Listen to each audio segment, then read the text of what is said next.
CR101radio.com, podcasts, and more. This is R.J. Rushdoony, Easy Chair number 78, August the 29th, 1984. First of all, I'd like to call your attention to an article that first appeared in Parade on January 15th of this year and was reprinted recently by the Thomas Jefferson Research Center newsletter. It is James Webb's What We Can Learn from Japan's Prisons. The article is about the Fushu prison near Tokyo, where 2,500 of Japan's most hardened criminals are kept. One man who spent some time there was Ed Arnett, who was put in on a narcotics charge. He still bears scars on his legs from the frostbite he picked up in his Fushu cell. It was a 9 by 5 foot cell with a hard, narrow bed, a sink, and a toilet that he could only flush when the guards permitted it. His mail was censored, and he was not allowed writing materials. Only a few books were allowed him, and gifts from home were kept from him until his release. His diet was seaweed, fish, and rice, and he lost 55 pounds in 18 months. Well, his scalp, by the way, was shaved every 2 weeks, and he was forbidden to look out the window or to communicate with other inmates. He worked 8 hours a day making paper bags. He could not touch his bunk during the day, but when the lights went out at night, he had to lie down or be punished. Because he had diabetes, when he went in, an American doctor called him, when he came out, a walking dead man. Arnett is now in his home in Omaha, Nebraska, but he says he prefers Japan's legal system to ours, and the reason is because it's fair. And he said that at every point the treatment, while severe, was thoroughly fair. It certainly was discouraging to crime. In 1981, Japan, with about half our population, had only 922 homicides, whereas New York City had 1,832. So that the likelihood of an American being murdered or raped or robbed is far, far greater than in Japan. Now, he went on to say that while the prison system is very harsh, it is also stern, and justly so. And his statement was, Japan plays it above board all the way. They don't coddle anyone, neither do they abuse them. Moreover, there are no escape attempts. They know that they're going to be dealt with severely. They know that they're going to be caught and returned. Moreover, in one instance, when during an earthquake the walls of one of the Japanese prisons did fall down, no one escaped. If the Japanese prisoners would leave because the prison was a shambles, they would just go home and wait to be picked up. Arnett, as a result, says that he wishes we had a system like that of Japan. It does not encourage crime, and it treats the criminal sternly but justly. Now to a totally different subject. One of the books I read this past weekend, first published in 1982 in England, the University of Cambridge Press, is Brian Tierney, Tierny, Religion, Law, and the Growth of Constitutional Thought, 1150 to 1650.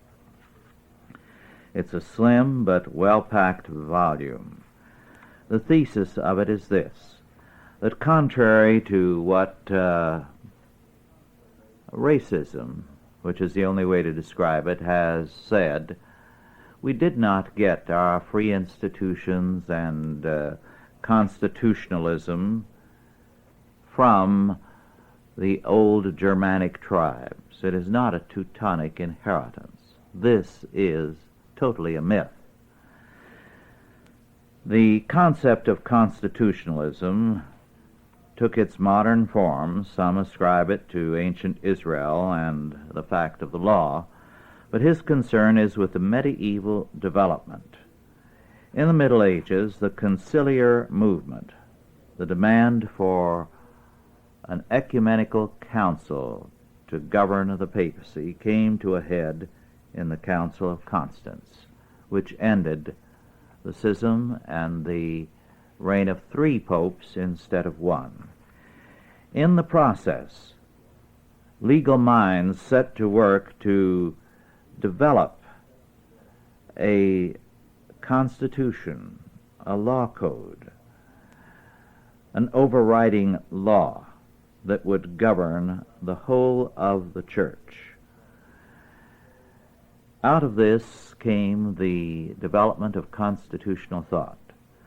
This was finally rejected in the church, but it exercised its leaven in the state.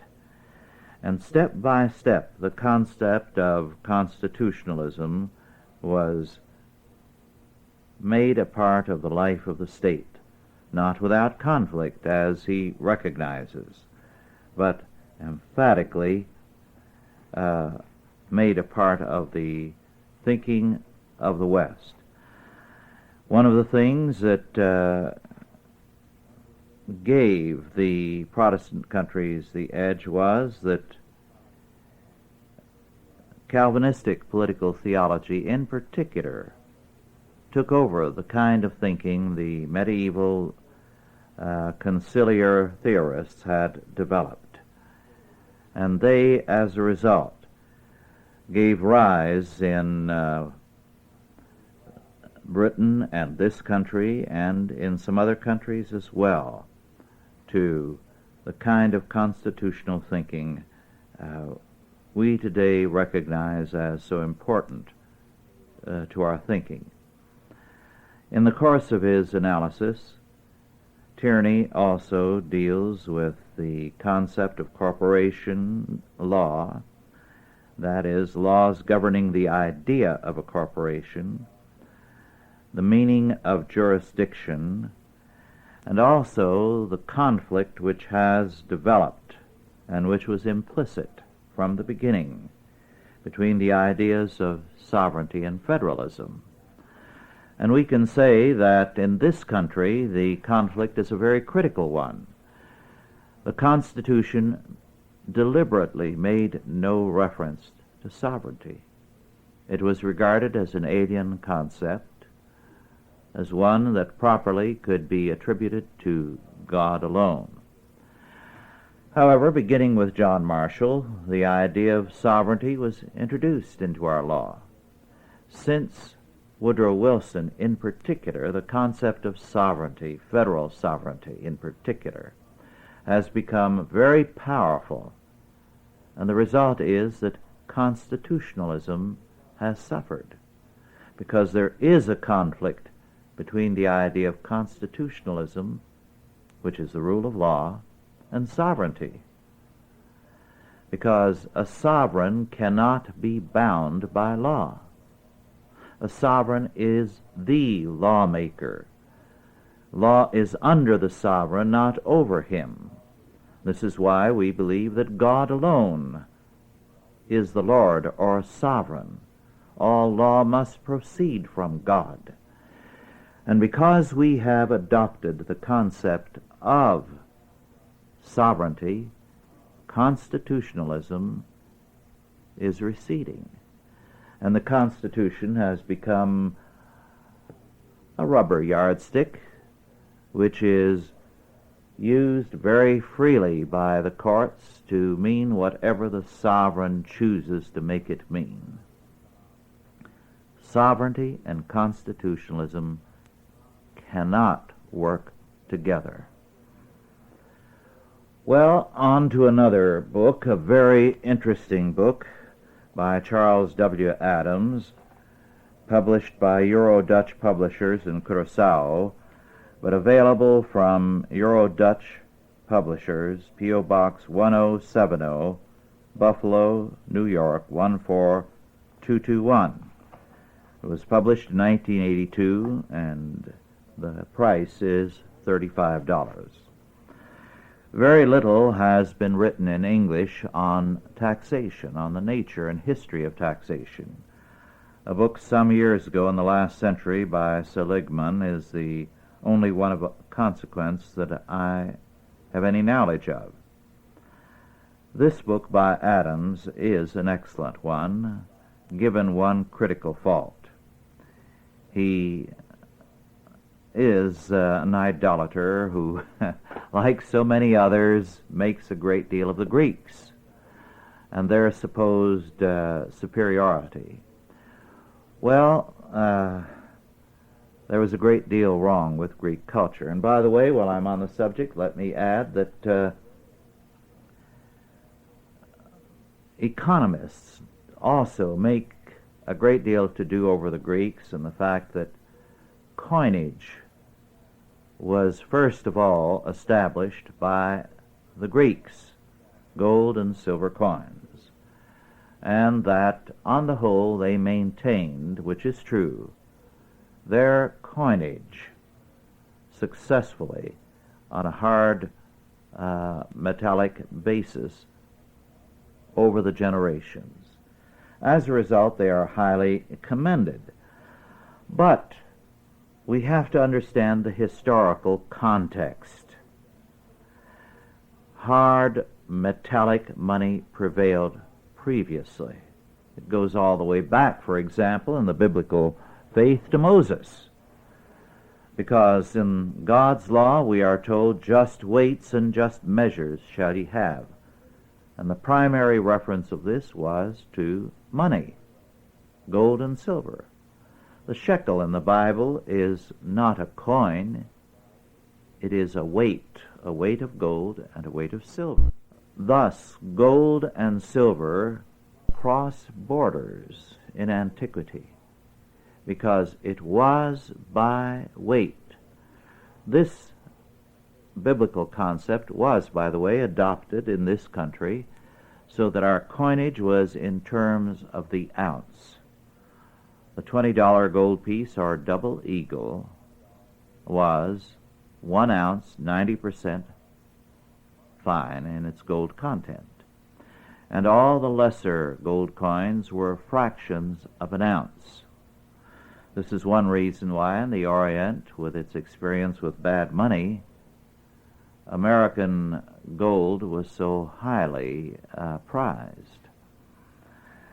And you will often see that the double eagles will vary in their prices. The Liberty heads occasionally will be higher in price, and the St. Gaudens most of the time are higher. Well, for aesthetic reasons, Americans and Europeans prefer the newer St. Gaudens. But the old Liberty head is prized in Asia, where it was known throughout the last century and until fairly recent years. So whenever there has been a crisis in the Orient, as with the fall of China, and with a crisis in Indochina and the various parts of it, as Thailand and Vietnam and so on. Throughout Asia, whenever there is a crisis and a rush to gold, it is the old Liberty head that is preferred. Well, I digressed a bit there, but to get back to my point. The Greeks first began coining gold and silver instead of relying on weight. And they had a purpose in that, and for evidence of this I refer you to M.I. Finley, Finley, The Ancient Economy, which was published by the University of California Press in 1973 and a paperback in 1974, so that I doubt that it is still available. However, what Finley pointed out in his book on the ancient economy was that the Athenians decreed, and others copied them, that only their coins were to be current for all purposes within the Athenian Empire. So it wasn't gold and silver that was approved of in Greek coinage. It was only the gold and silver that had the stamp of the state.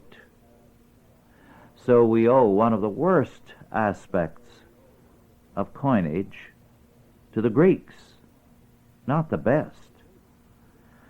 In fact, in this country, until well after the Civil War, any private party could coin money if he followed the standard weight.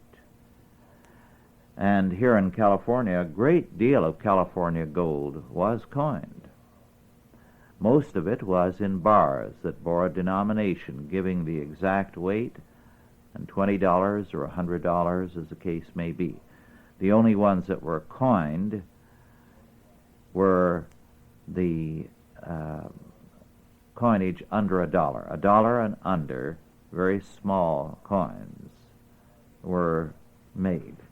However, the federal government outlawed that. So that the biblical pattern began to end there. So the Greek coinage was not an advance in monetary history. It was a very, very serious retreat. Adams is not only off base in an excellent book, let me stress that, excellent book, with regard to the Greeks, but to the history of the early church in relationship to this matter. Because the church fathers had a great deal to say on the subject, and he simply passes over it as though it were a lapse in the history of man. Let me call attention to what one of the church fathers, Tertullian, in his apology had to say. Tertullian said that the direct tax on man was slavery. Now, stop and think about that for a moment. What does it mean? You can have taxes on things, and you can have taxes on people. If you tax tobacco, well, you can smoke or not, so you pay the tax only because you choose to. If you tax liquor, well, you can cut back on your drinking or become a prohibitionist. If you tax food, well, you can grow your own. In other words, taxes on things are different. They tax consumption, and you can govern your consumption or reorder it. But if it's a tax on you as a person and what you have, because your property is an extension of your person, you can't escape it. You're being taxed. You're being put in bondage.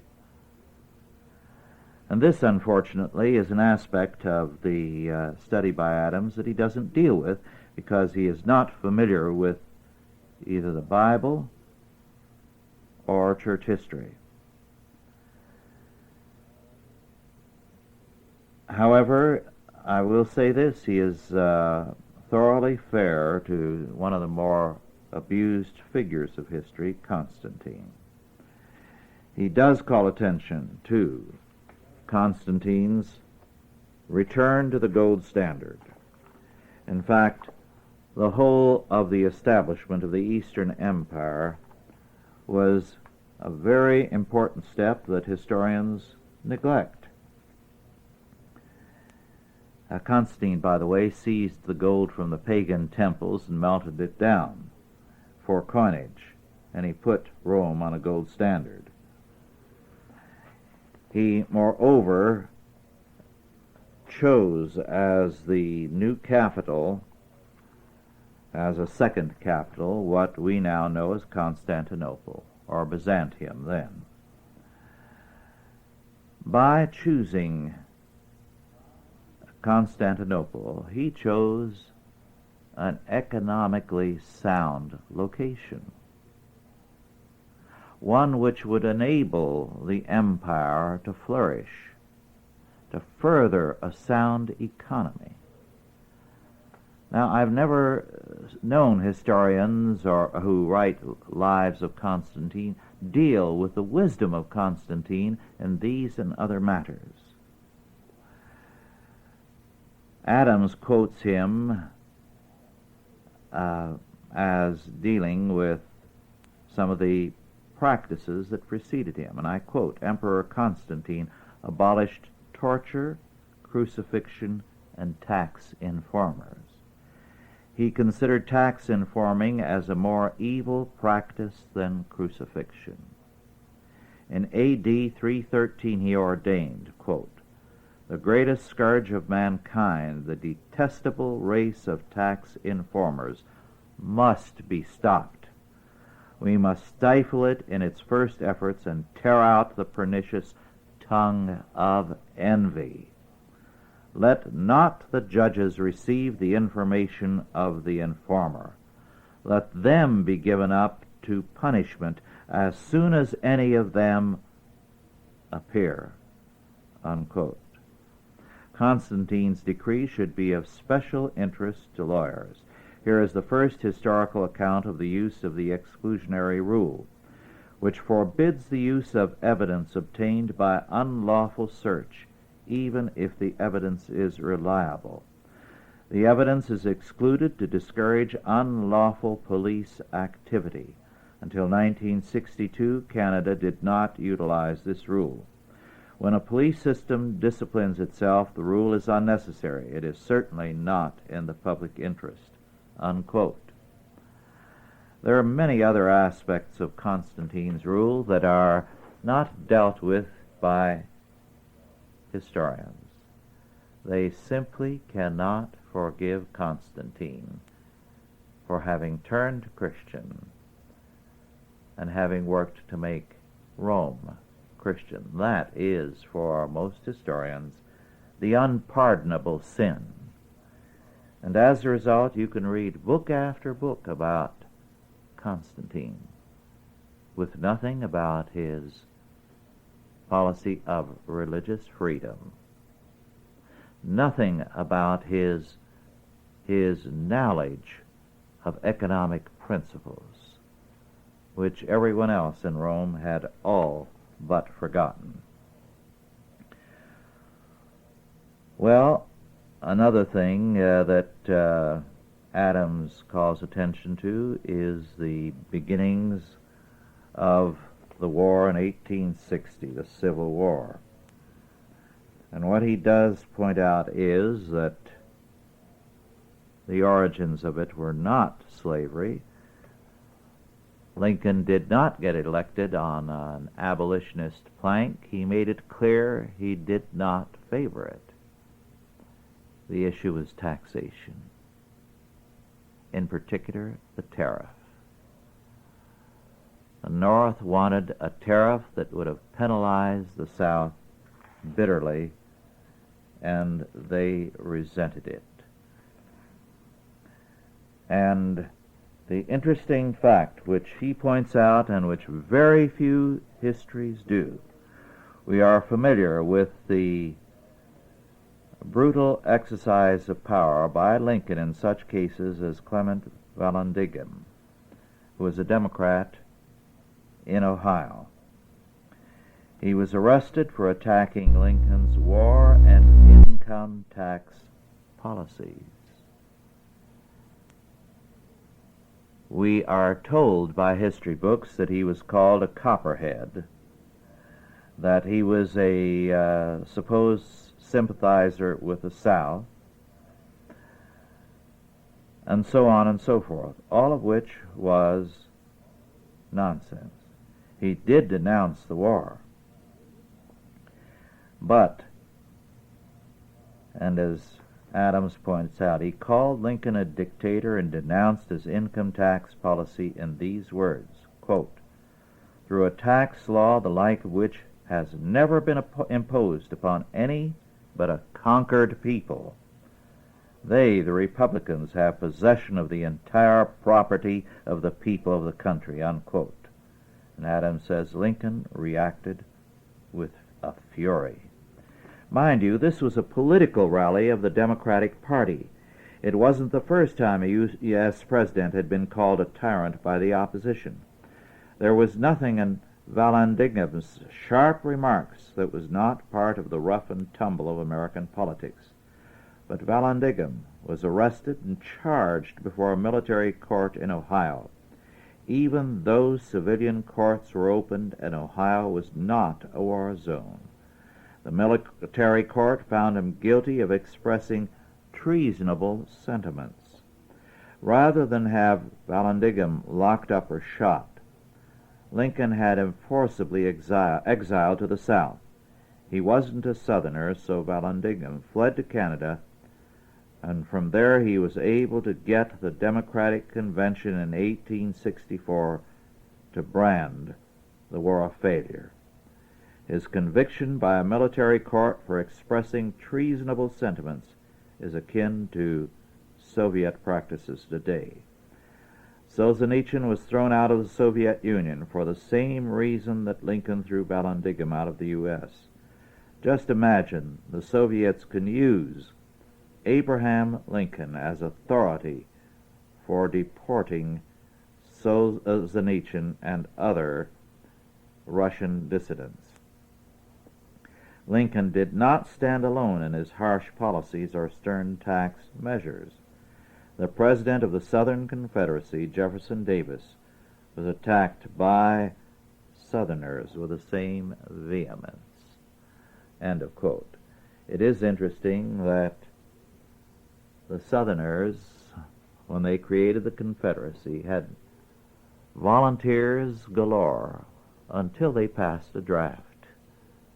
Then Southerners spent their time evading the draft and evading taxes, the heavy taxes that were imposed, because they felt they were getting the same kind of treatment they had rebelled against. They did not want a strong, powerful central government. Well, another book that I just read is H.R. Loyn, L-O-Y-N, The Governance of Anglo-Saxon England, 500 to 1087, published this year, 1984, by Stanford University Press. In passing, Dr. Loyn reminds us that in looking at English history, we have to realize that within a short period of time, England suffered two great invasions. We think of the Norman conquest of 1066,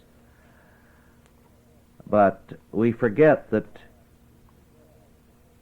half a century earlier, in 1016, the Danes took England.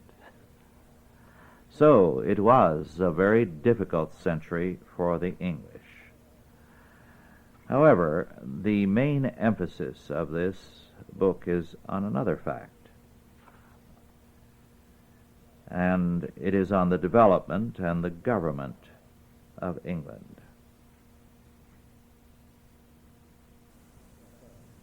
And he says in the beginning, and I quote, "Recognition of the simple fact that permanent government was predominantly the creation of the kings and of the church has determined the shape of this book," unquote.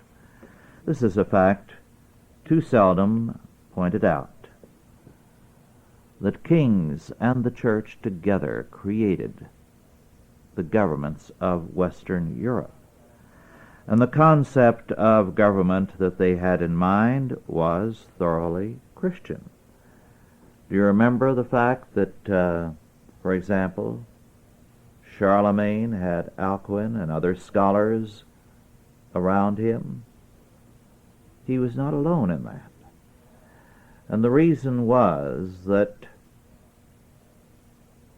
as Dr. Loyne points out, on both sides of the channel this faith was held, and I quote, "The king was to be a doctor, a teacher to his people, as well as a dux, a war leader."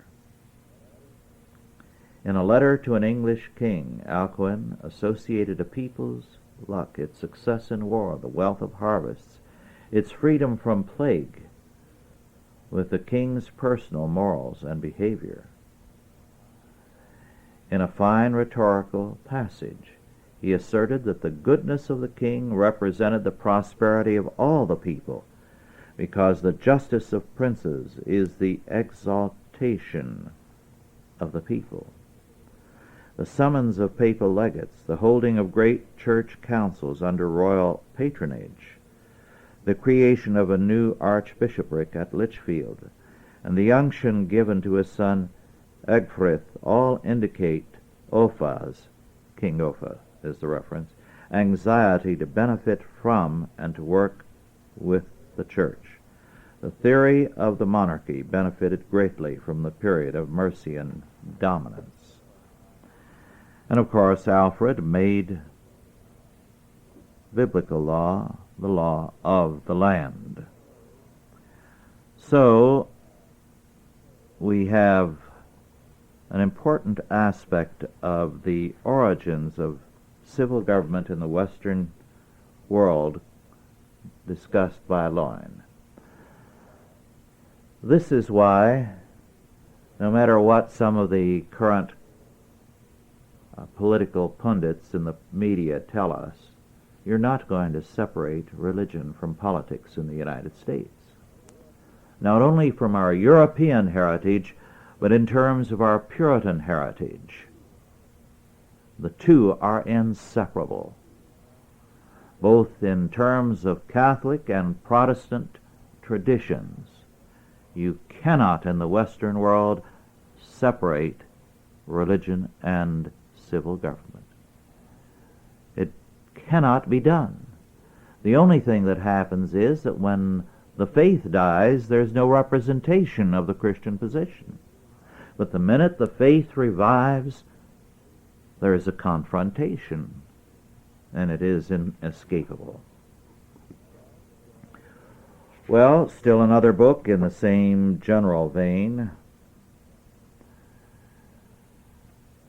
An interesting study, which is by John A.F. Thomson, Thomson, senior lecturer in history at the University of Glasgow, and published by Allen and Unwin in London, published in 1980.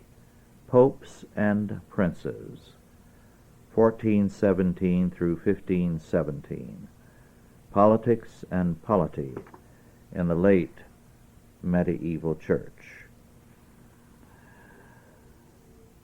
This study is of particular interest in that it deals with a subject that one of my teachers, Dr. Ernst Kantorowicz, in The King's Two Bodies, dealt with: the development of the state into a kind of counterfeit church. As the state began in the late 1200s, early 1300s, to see itself as the controller of the church, and to insist, as Philip the Fair led the way in France, on what is known as a Gallican church, a church that is governed by the king and confined to its boundaries, with only loose ties with any other bodies or an international center as the Vatican. The state began to see its own nature in terms that copied the church. Thus, the state became the new mystical body. By the 14th century, Italian thought had propounded the idea that a moral and political marriage was contracted between the king and the people, the state. And the idea of the mystical body of the state, the head of which was the prince, began to appear in not only political writings, but some theological writings, so that churchmen were beginning to get the spirit of statism. Jean de Terrouge, writing about 1420, was prepared to assert that the king was God on earth, and that resistance to him was sacrilegious.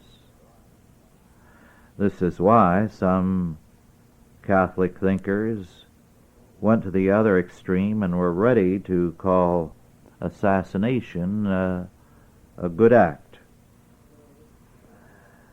So you had the idea of a sacral monarchy, and we can see elements of this kind of faith in Joan of Arc as she approached the Dauphin, a very weak, a very, very incompetent person, but viewed by her with religious awe. Moreover, the kings began to feel that they were the only pipeline of grace. In France, again, because France was the center of Europe in those days, by 1443, the king forbade one count to use the title Count by the grace of God. Only the king governed by the grace of God. Anyone else governed by his grace. So that the religious character of kingship was pushed to all kinds of extremes. Historians are ready to tell us about the extremes to which some popes, usually weak popes by the way, who were straining to gain power by claiming more than their predecessors had. Historians tell us how some of these popes claimed so much for the papacy, but they failed to tell us that the kings claimed as much and more, routinely. Well, the net result was that in this conflict, the very idea of authority began to collapse, and there was an anarchy of authority. As Thompson says, and I quote, "Even after the end of the Basil Schism, there was still persistent ecclesiastical particularism, and there was some truth admittedly expressed in rather rhetorical terms in Aeneas Silvius Piccolomini's statement in 1454, Christianity has no head whom all wish to obey. Neither the Pope nor the Emperor is rendered his due. There is no reverence, no obedience. Thus we regard the Pope and Emperor as if they bore false titles and were mere painted objects. Each city has its own king. There are as many princes as there are households." And Thompson continues, "Such an attitude to the papacy made it easier for men to regard it purely in political terms, as a factor to be considered because of the power at its disposal, but without regard to its claim to be inherently different from other powers in virtue of its spiritual rights.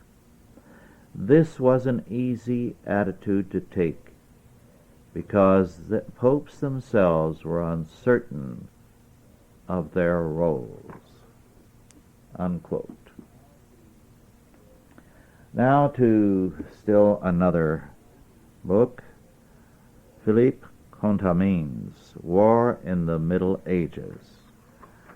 Contamine, Contamine, published in Britain by Basil Blackwell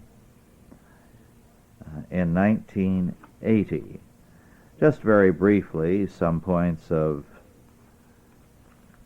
interest. He points out something we tend to forget. Very few areas of life, he says, are so dominated by tradition as warfare. Military men are usually not innovative. They are profoundly conservative. If they have any ability or intelligence, they want to, because their future depends on it, to conserve life. It's easy to look back and see the great blunders in the Civil War and the Crimean War and elsewhere, and to forget that very often a great deal of hesitation has been shown by military commanders because of their concern for preserving life.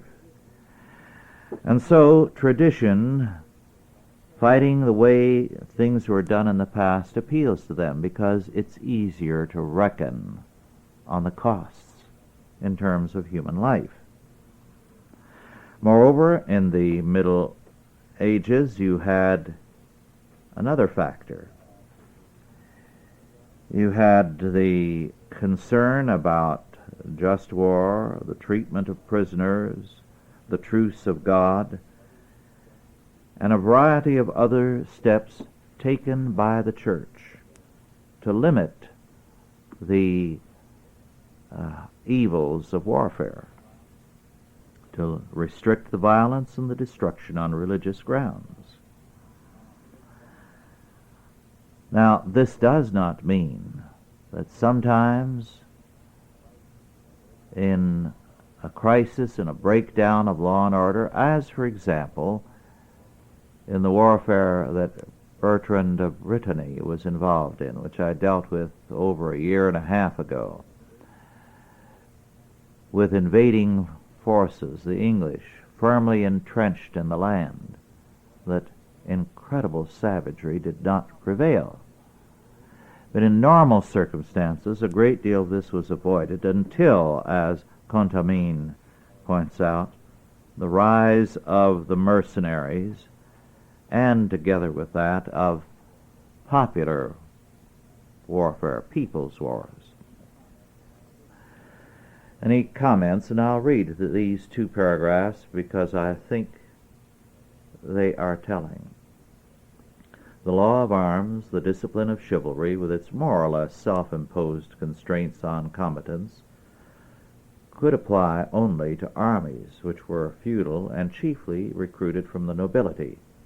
But the late Middle Ages saw the appearance of a mass of adventurers who were scarcely amenable to this code.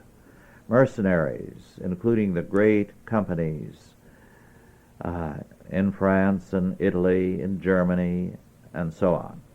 They were content to let their bestial and sadistic instincts run riot without any restriction, but more importantly, they contributed to a modification of the general atmosphere of war, even when this was waged by the traditional military cadres, in contrast to aristocratic warfare, which easily changed into a sort of great tourney, half serious, half frivolous, a series of adventures and apprentices d'armes, sought after and experienced for themselves. The war of communes, popular war, offered behavior that was incontestably more violent. The Flemish communes systematically massacred the vanquished and refused the practice of ransoms, seen by them as cowardly and likely to lead to deception. Inevitably, in battles where they faced the communes, nobles adopted a similar attitude. After the massacre of French knights during the Battle of Courtrai, there was a massacre of Flemish craftsmen at Cassel and Rysbeek. One might link to this style of warfare, devoid of all courtesy, the warlike customs of the Irish and Swiss. The Kriegsordnung of Lucerne in 1499 stipulated that no prisoners were to be taken. All the enemies should be put to death. That of Zurich in 1444 thought it necessary to prohibit combatants from tearing out the hearts of their dead enemies and cutting up their bodies. Froissart attests for his part that the Irish never leave a man for dead until they have cut his throat like a sheep and slit open his belly to remove the heart, which they take away. Some who know their way say they eat it with great relish. They take no man for ransom." Unquote. Well, this kind of savagery became commonplace everywhere. I don't think, by the way, they had to learn from the Irish or the Swiss. And by the time of the Enlightenment, the nobility again took over warfare, and they developed it into something where when armies opposed each other, it was an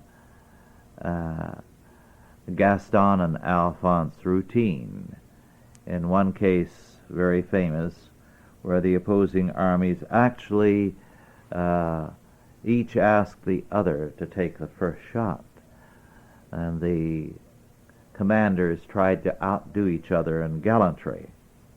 However, those armies were not gentle with the common people. With the rise of the military draft and popular armies, brutality in warfare again became commonplace. And the Soviet armies, humanistic armies to the core, have carried it to the nth degree. Well, another book that I just read recently, George L. Klein, Religious and Anti-Religious Thought in Russia. Klein is spelled K-L-I-N-E. This was published in 1968 and is no longer available. But it was in particular a study of Russian religious thought in the last century and up to the revolution. These thinkers were secular thinkers by and large, men who paved the way for the Marxist order. Some of them were unorthodox religious leaders, like Berdyaev, B-E-R-D-Y-A-E-V. I like the comment about Berdyaev, who was a brilliant thinker, but highly heretical, I believe, in so many things.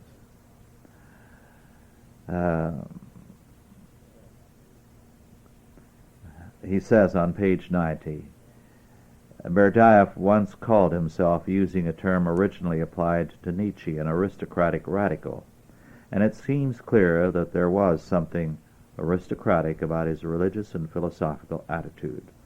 Like Herzl and Leontiev, he found middle-class Philistine existence aesthetically and morally repulsive. As he himself revealingly expressed it, he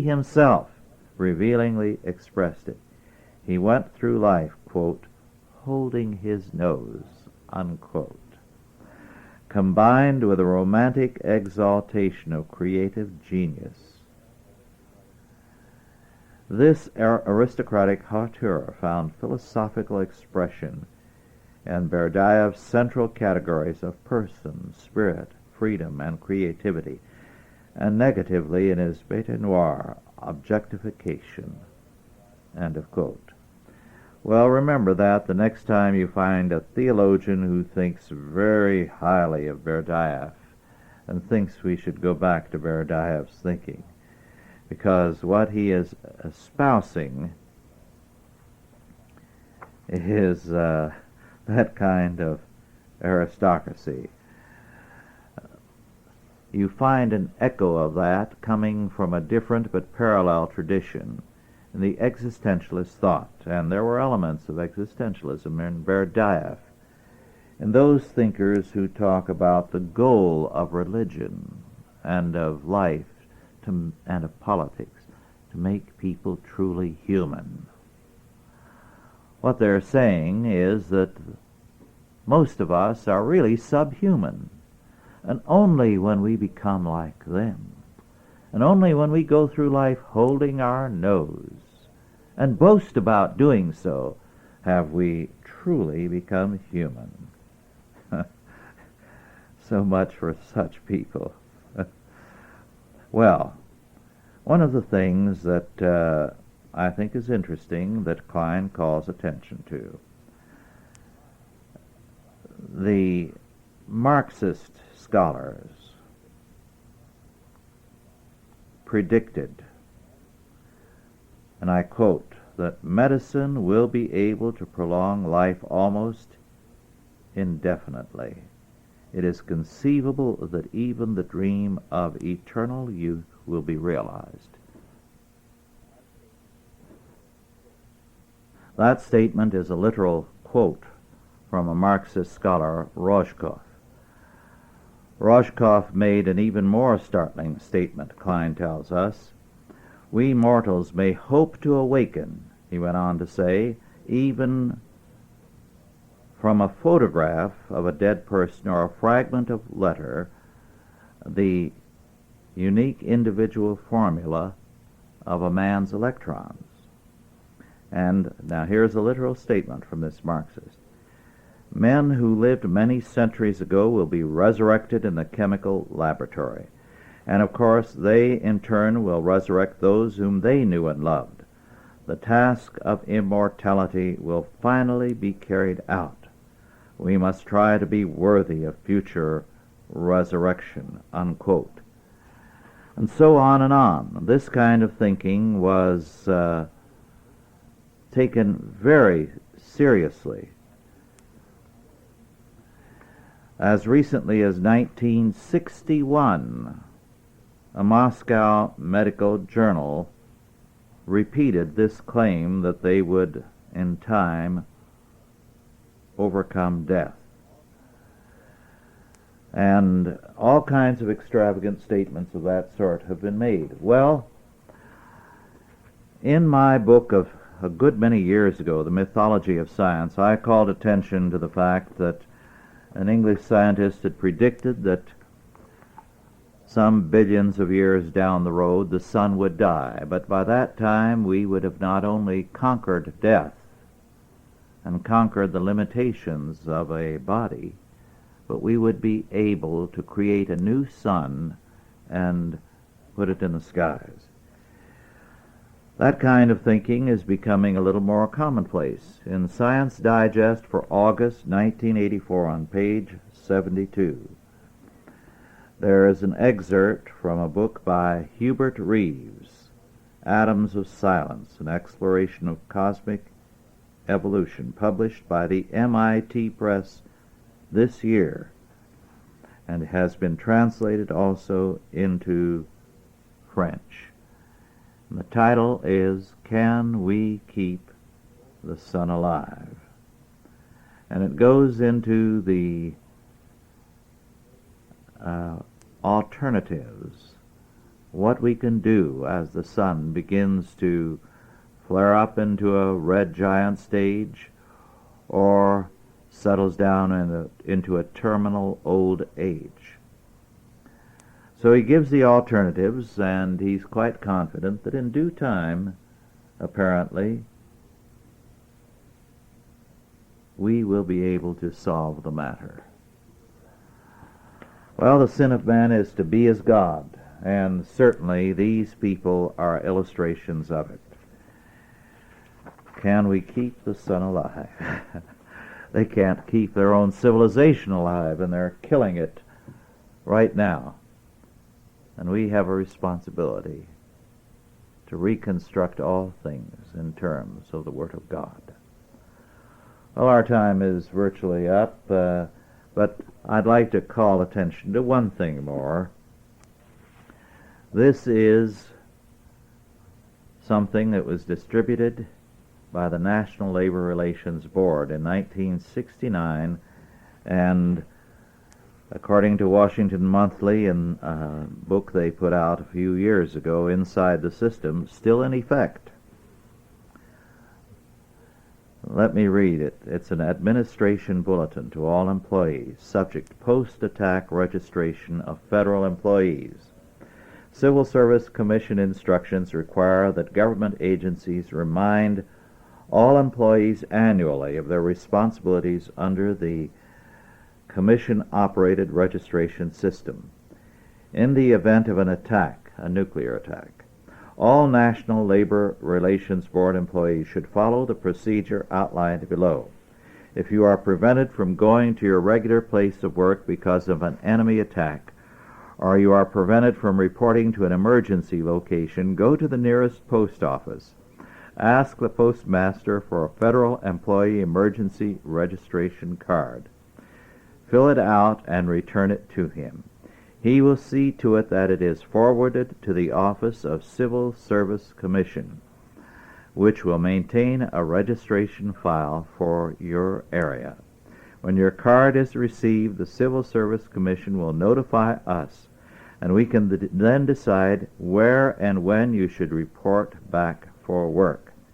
Another important reason for mailing in your registration card as soon as possible is that it will enable us to keep you on the roster of active employees and enable us to forward your pay, and so on.